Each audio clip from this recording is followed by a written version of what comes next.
Hola a todos, soy Debbie Monblatt. Bienvenidos sean a un nuevo episodio de Tzlil en el Medio Oriente, el programa donde aprenderemos en términos simples a entender el complejo Medio Oriente. Estamos acá hoy con el experto en Oriente Medio y Ciencias Políticas, Eli Carmón, investigador principal para el Instituto Internacional contra el Terrorismo en la Universidad de Reichman en Israel. Eli, bienvenido. Hola, gracias por tenerme. Hoy vamos a hablar de un actor muy importante en la región de Medio Oriente, un actor que tiene una agenda muy particular y que también tiene mucha influencia en la región. Estamos hablando de Turquía. Hoy vamos a analizar con Eli más que todo sus políticas exteriores, sus ambiciones de influencia y sus alianzas internacionales. Muchas personas, al mirar el mapa geopolítico del Medio Oriente, lo ven dividido en bloques. Por un lado está el bloque chiita, liderado por Irán y compuesto por todos los actores chiitas de la región, ya sean gobiernos o grupos proxy. Por otro lado está el bloque sunita moderado, liderado por Arabia Saudita y compuesto por sus países aliados como los Emiratos Árabes Unidos, Egipto, Jordania, Bahrein, etc. Con este bloque, Israel tiene la mayoría de sus alianzas. Y hay un tercer bloque al que podemos llamar el bloque sunita islamista, que lo lideran Turquía y Qatar, y lo conforman grupos islamistas a lo largo de la región como los Hermanos Musulmanes, Hamas, el Partido del Nahda en el norte de África, etc. Aunque esta división en tres es bastante simplista y la realidad es mucho más compleja, entender el mapa así nos ayuda a ubicarnos un poco para poder analizar las dinámicas internacionales en la región. Eli, si nos quedamos en este formato, ¿nos podrías explicar un poco más a fondo el papel de Turquía en la región? Sí, Turquía es un país muy importante, muy complejo de todos los puntos de vista, con una historia larga como corazón del Imperio Otomano por más de 500 años y de manera geográfica o geopolítica tiene un papel muy importante como el miembro de la OTAN que tiene una larga frontera con la Rusia. Antes con la Unión Soviética, que durante la Guerra Fría era muy importante, pero también hoy día como un buffer zone entre la Rusia y los intereses bloque atlántico de NATO en también su posición para no permitir a la Rusia una penetración dentro del Oriente Medio. Y si hablemos de estos días, hoy día, después de la debilidad de Irán, después de 12 días de guerra de Israel contra Irán, Turquía aparece como un estado todavía más importante que algunos meses atrás.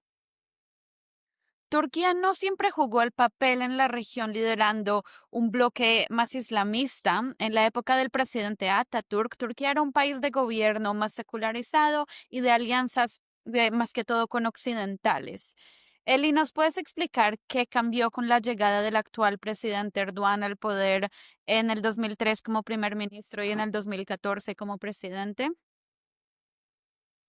Tal vez no debe olvidar que durante muchos años la Turquía fue un aliado estratégico importante de Israel junto con Irán de los Shah y en sus relaciones con el mundo árabe durante los gobiernos militares, pero también los gobiernos democráticos que eran sostenidos por el ejército turco con su historia de ateísmo del fundador del Estado turco, Kemal Atatürk. Turquía tenía un rol importante dentro del mundo musulmán, ¿no? Pero en 2002, primer ministro Tayyip Erdogan tomó el poder después de una lucha muy dura contra los partidos liberales o los partidos ateos turcos. A partir de esta data, Erdogan impuso una política tanto de islamización del país contra los militares, contra la élite atea liberal del país, pero también una ideología neo-otomana, en el senso que Erdogan quería volver al vuelo histórico de Turquía, no como un país fuerte, pero como un futuro dirigido por un sultán. Y claro, el sultán debería ser Erdogan en el tiempo primer ministro, que llegó a través de modificaciones constitucionales y maniobras políticas a ser presidente después de 6, 8 años de poder. Hoy día es prácticamente un líder autoritario que controla todos los líderes de poder en Turquía, tanto los militares como los económicos, como los medios, incluso la posibilidad de unos medios de comunicación libres. Sabemos que la Turquía tiene el nombre más grande de jornalistas arrestados en juicio, 170. Entonces, tiene un rol autocrático prácticamente absoluto dentro de este grande país. ¿Y nos puedes contar un poco sobre la historia de las alianzas de Erdogan con grupos islamistas a lo largo de la región, como por ejemplo los Hermanos Musulmanes, el Partido del Nahda, Hamas, etcétera? Prácticamente su partido AKP es un partido que hace parte de la familia de los hermanos musulmanes, que empezó en Egipto, pero hoy día tiene un rol importante porque en Egipto los hermanos musulmanes fueron derrobados del poder en 2013.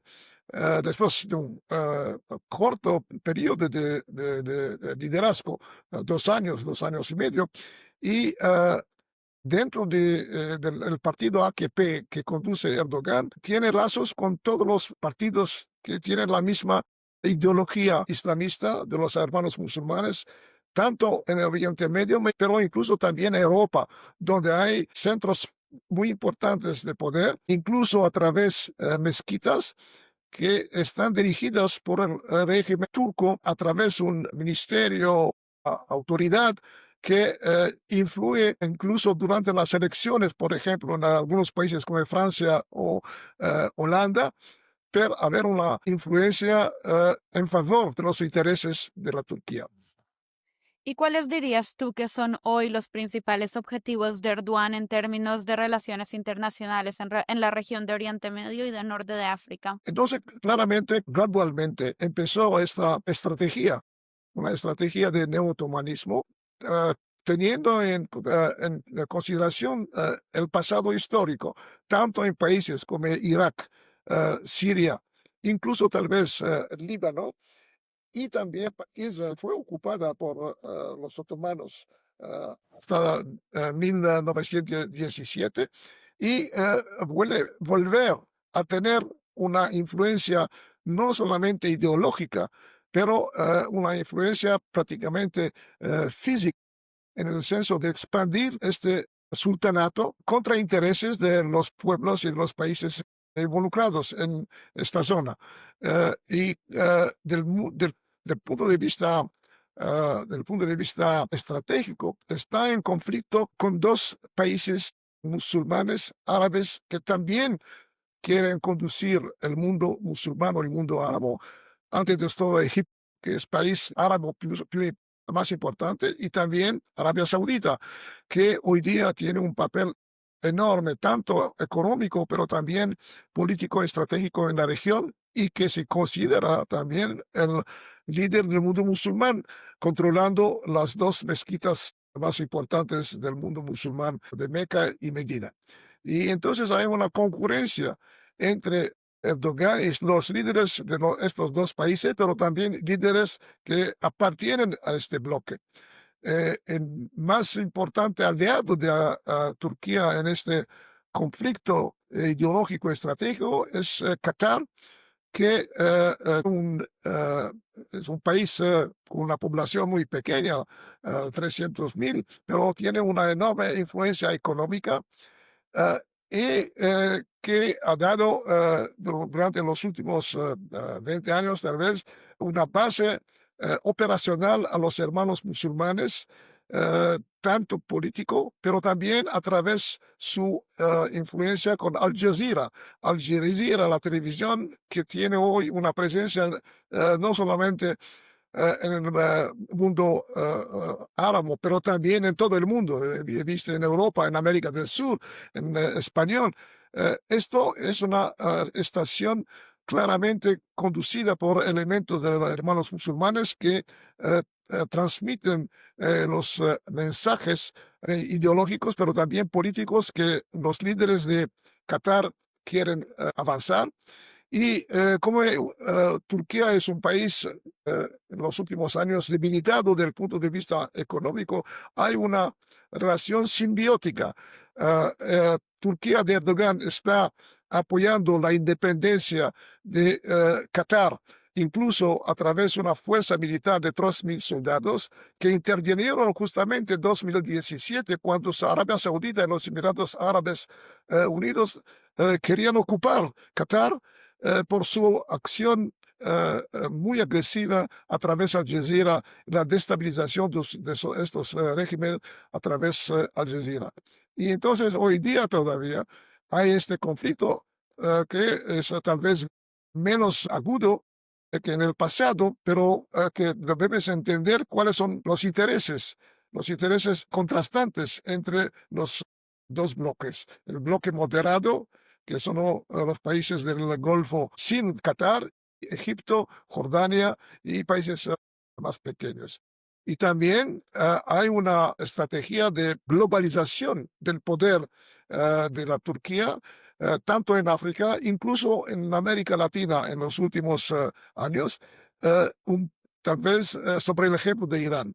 En muchos, Erdogan ha aprendido del ejemplo iraní para desenvolver la actividad a través proxies políticos, pero también proxies terroristas o paramilitares que sostienen, que avanzan la estrategia de Erdogan.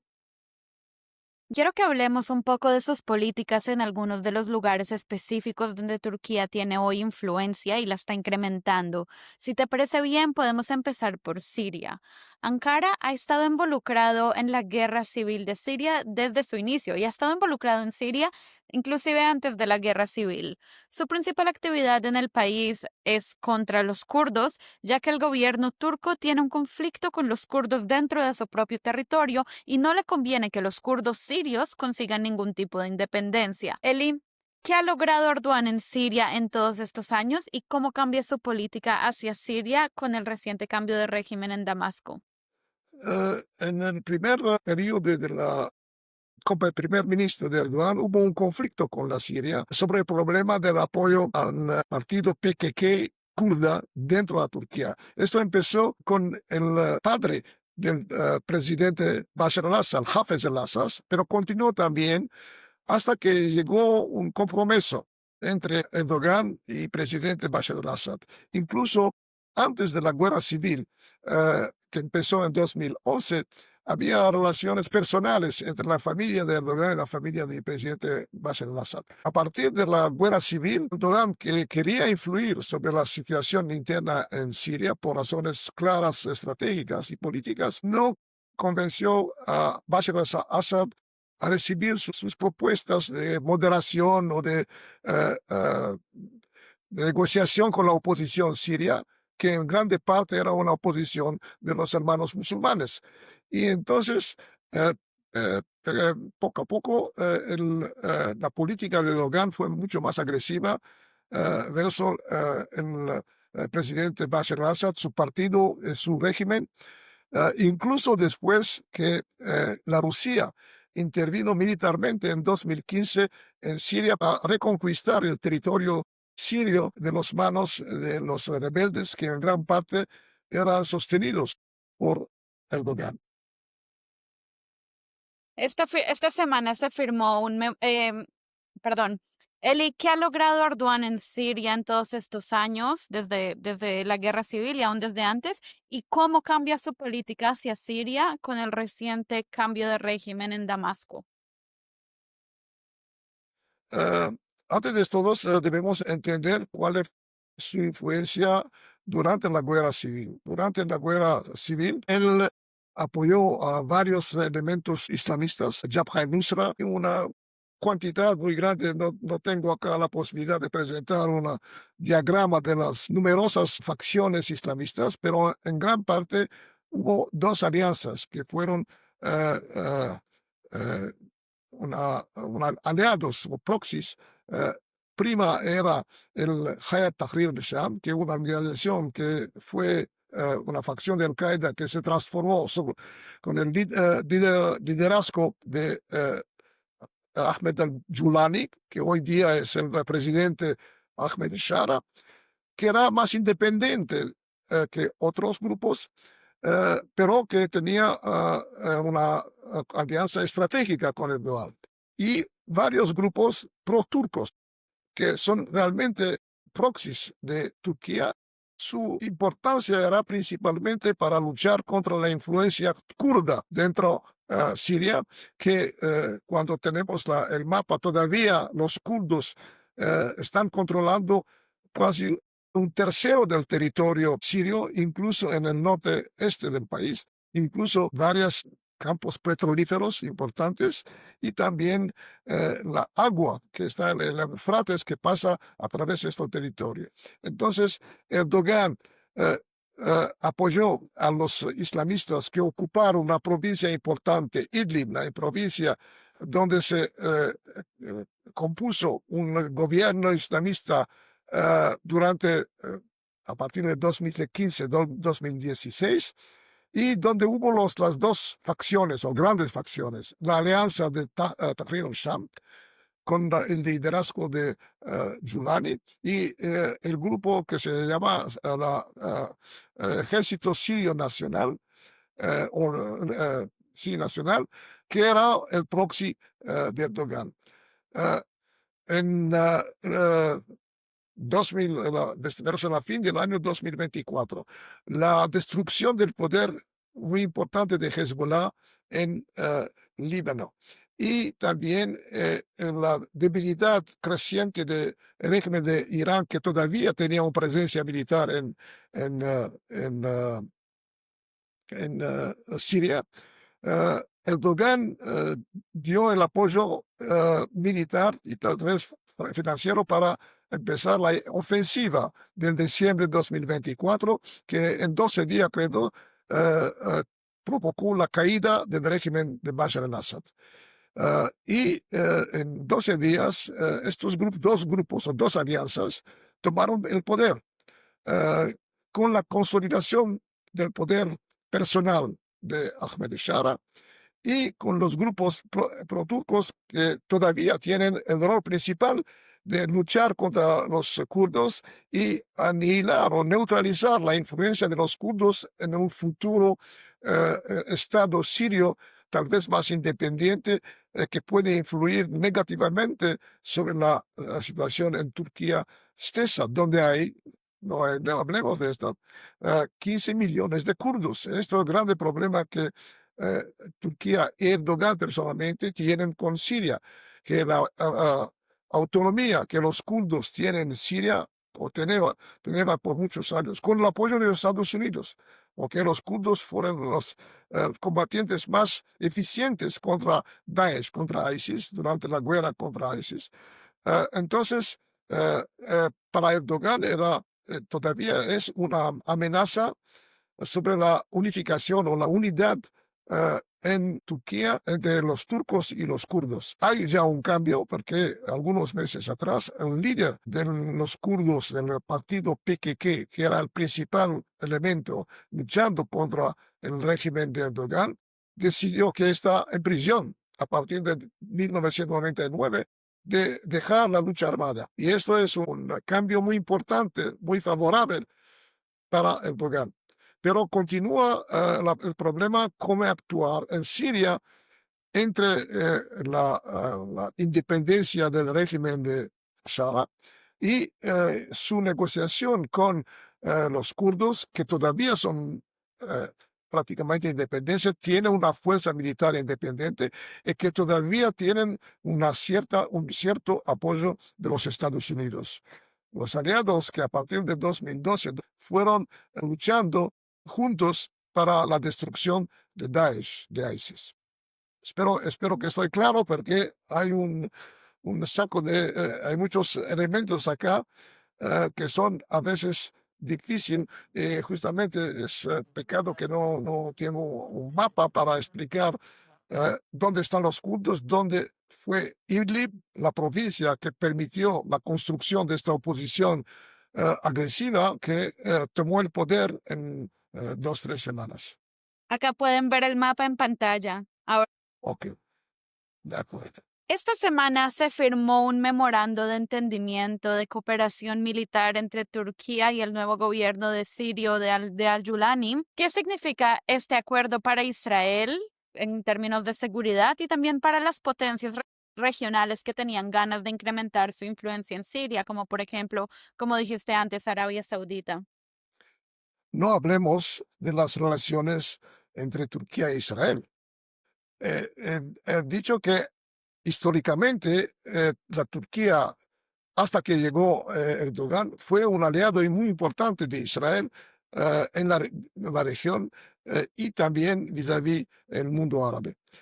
Pero todo cambió cuando Erdogan decidió en 2006 de aceptar a Hamas como el representante oficial o legítimo del pueblo palestino cuando existía una autoridad palestina en la Cisjordania e en Gaza. Jamás tomó el poder a través de un golpe militar en 2006, 2007 y fue reconocido y apoyado políticamente y también materialmente por Erdogan, que empezó a recibir prácticamente todos los líderes de Hamas en visita oficial en Ankara o en Estambul. En los años, a partir de 2006, las relaciones entre Israel y Turquía empeoraron, se dice, no sé, empeoraron hasta que hubo un incidente muy grave con el atractivo de un barco Mavi Marmara turco con islamistas turcos muy agresivos que intentaron llegar a Gaza. Hubo, creo, 9 muertos turcos durante esta operación Fuerza Naval Israelí contra el barco y provocó una grave crisis con la Turquía. En el mismo tiempo, Turquía tenía relaciones económicas muy importantes con Israel para los dos países, pero principalmente por la Turquía, 4,5 billones de cambios económicos. A partir de la guerra de Gaza, el apoyo eh, que Erdogan dio a Hamas, enemigo, se transformó en un enemigo directo de Israel, incluso que no reconoció la gravedad de los masacres del pogrom del 7 de octubre de 2023, considera Israel como un país y un ejército genocida e incluso parte de los países como África del Sur que está intentando poner Israel en el Tribunal Internacional de Haga. En el mismo tiempo, él decidió en mayo, creo, de 2024, que todas las relaciones económicas entre Israel y Turquía fueron cortadas, aunque Turquía perdió mucho dinero por esto. Incluso hizo amenazas de guerra contra Israel, hizo declaraciones, incluso algunos meses atrás en una conferencia en Budapest, donde pidió a los países musulmanes y turcomenos de unirse para combatir militarmente a Israel. Amenazó con la guerra a Israel. Y esta posición continúa, incluso en los últimos meses que Erdogan intenta investirse, involucrarse en las negociaciones para la liberación de los rehenes israelíes en Gaza, que es un hecho muy negativo porque él está junto con Qatar el elemento más cerca de Hamas, que quería que la presencia y la influencia de Hamas en Gaza continúa.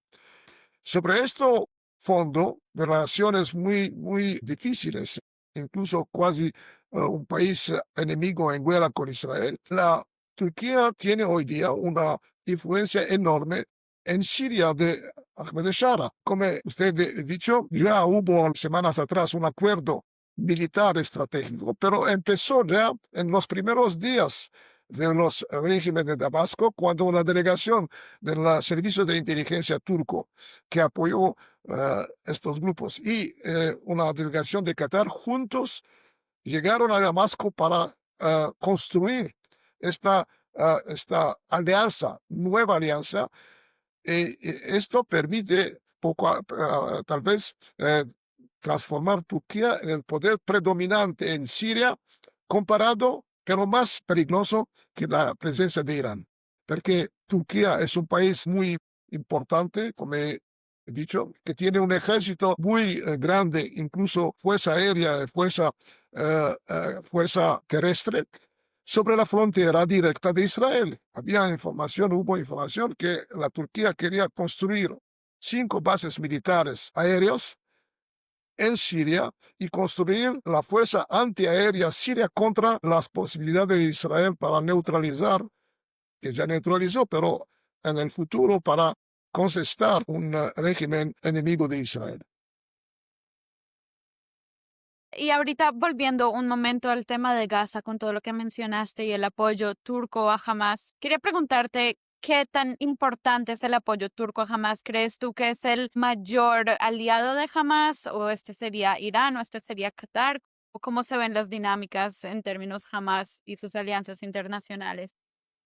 Antes era Irán, pero en paralelo Erdogan construyó una alianza directa con los líderes de Hamas, como recibió los líderes a partir de 2006. Hubo un periodo cuando líderes militares como al-Shawu, que era el líder del Hamas para la lucha en Cisjordania contra Israel. Estaba a Ankara, Estambul, y conducía acciones de terrorismo hasta que Israel presionó, también la NATO presionó y fue expulsado. Incluso en los últimos meses veremos que sobre la presión israelí, americana e internacional contra Qatar, para expulsar o tal vez arrestar a los líderes de Hamas que viven libremente a Doha, algunos volvieron a vivir en Turquía porque es un paraguas estratégico. Están seguros, piensan que están seguros que Israel no hará nada para matar a ellos en Turquía a causa de esta relación muy, muy difícil de los dos países. Entonces, esta actividad o esta cooperación, tanto política como también safe haven, dando una posibilidad de sobrevivencia física en Turquía. En el mismo tiempo,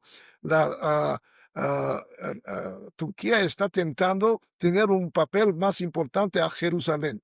Durante años, ellos sostenieron tanto la presencia de Hamas sobre el Temple Mount y también en la mezquita Al-Aqsa, tentativos de construir proxies a través de conexiones con grupos que se llama Al-Murabitun, que por años manifestaron contra la presencia judía en Jerusalén, pero fueron puestos hoy la ley, incluso tentativos de financiar a Hamas en Jerusalén a través de contactos con turcos que llegaron allá. Esto continúa hasta hoy prácticamente. Entonces hay el lado político estratégico, con el liderazgo en Qatar y también el liderazgo que todavía tal vez existe en Gaza, y también la acción dentro de la autoridad palestina que es contraria a intereses de Arabia Saudita y la Jordania, que tiene el control oficial de los lugares santos en Jerusalén. Entonces vemos que Erdogan está utilizando todos los métodos a su disposición para una penetración agresiva contra Israel. Y hoy día con la posibilidad tal vez de amenazar físicamente sobre Israel a partir de la Siria. Y ahora quiero que pasemos a hablar de otro país en el que Turquía tiene mucha influencia y este es Libia. Turquía juega un papel muy importante en el conflicto libio, una guerra civil que ya lleva desde la muerte de Gaddafi y principalmente apoya al gobierno de acuerdo nacional con sede en Trípoli y en contra de fuerzas de Khalifa Haftar en el este de Libia. Eli, ¿nos puedes explicar brevemente cuál es el interés de Erdogan de entrar tan fuerte en esta guerra civil en Libia? Lo que es interesante es para dar ayuda práctica al gobierno de Trípoli, el gobierno oficial, utilizó 3.000 yihadistas que vivían, luchaban en Idlib. Fueron transferidos por Turquía, por el ejército turco en Libia. El interés principal es el control del petróleo y del gas, porque Israel, tanto Israel, pero también Chipre y Grecia, tienen ya un control de algunos pozos de gas en el mar Mediterráneo, en el este del mar, pero la Turquía no tiene esta presencia. Y quería, a través la cooperación con Libia, declarar todo territorio marítimo al este del Mediterráneo como territorio sobre influencia turca. Pero desde el punto de vista legal internacional no tiene ninguna influencia. Entonces, tiene esta influencia para controlar una parte del petróleo en Libia misma, pero no consiguió lo que quería. Hay un mapa que explica cómo quería cerrar el mar Mediterráneo al interés de Israel, Egipto, incluso la autoridad palestinense, que también tiene algunas presencias o tiene algunos derechos sobre el mar Mediterráneo per la de gas. Y Libia no es el único caso. Tiene una gran presencia en Somalia, que también es un país con influencias islamistas. Tiene influencia incluso en Djibouti. Creo que quieren construir una base en Djibouti y está presente, como he dicho, a través de todo el mundo. Esta es esta estrategia de expansión continua y con la acción de los Houthis, por ejemplo, contra el comercio mundial, esta presencia de Turquía tiene también una influencia tal vez no tan positiva en la lucha de los americanos, los británicos, de la OTAN contra los Houthis. Y también, claro, la lucha de Israel contra la actividad de los Houthis contra el comercio marítimo. Eli, ¿dirías tú, después de toda esta conversación, que el objetivo de Erdogan es revivir lo que fue el Imperio Otomano y volverlo otra vez un territorio mayormente musulmán y gobernado por el Islam? Es el peligro desde el punto de vista israelí, además de esta visión estratégica neotomana, de esta ideología panislamista de los hermanos musulmanes. Erdogan es un antisemita ah, que desde su infancia sabemos que hubo posiciones muy antisemitas. Personalmente, yo escribí con un colega que es eh, experta en las personalidades políticas, el perfil político eh, de personalidades, eh, tomando en cuenta revelaciones del Wikileaks, eh, eh, principalmente diplomáticos americanos que fueron por muchos años muy cerca de Erdogan, que lo describieron como un antisemita que realmente que es realmente convencido que debe luchar contra los judíos, pero que al mismo tiempo está muy pragmático cuando es necesario para avanzar sus intereses. Esto con la presencia de Turquía en Siria, que fue por la primera vez reconocida por una comisión israelí del señor Nagel, que presentó al gobierno de Israel un mapa de los challenges del próximo futuro. Turquía es considerado como una amenaza y un problema muy grave para la defensa del territorio israelí. Y vendremos cómo este continuará cuando hay ya un diálogo, una negociación entre el gobierno israelí y el gobierno de Ashara, que empezó prácticamente en los primeros meses del nuevo régimen, pero también después de las masacres de los drusos en el sur de la Siria. Israel intervino directamente, amenazó el régimen de Ashara de no atacar la comunidad drusa, que tiene también una presencia muy importante en Israel, y veremos que justamente estos días hubo a París encuentro entre el ministro y el ministro de Asuntos Exteriores de Siria, la nueva Siria. Y veremos cómo esta cooperación podrá normalizar parcialmente las relaciones de los países. En esta fase son los dos problemas, es la frontera del cesar el fuego de 1974, que debe ser reconocida por las dos partes, y come la situación de o estabilizar la situación de los drusos en el sur de la Siria. Claro que en este negociado la Turquía tiene un impacto negativo. Veremos cuánto serán fuertes los intereses de Erdogan para avanzar esta estrategia de expansión, incluso contra los intereses básicos de Israel en la región.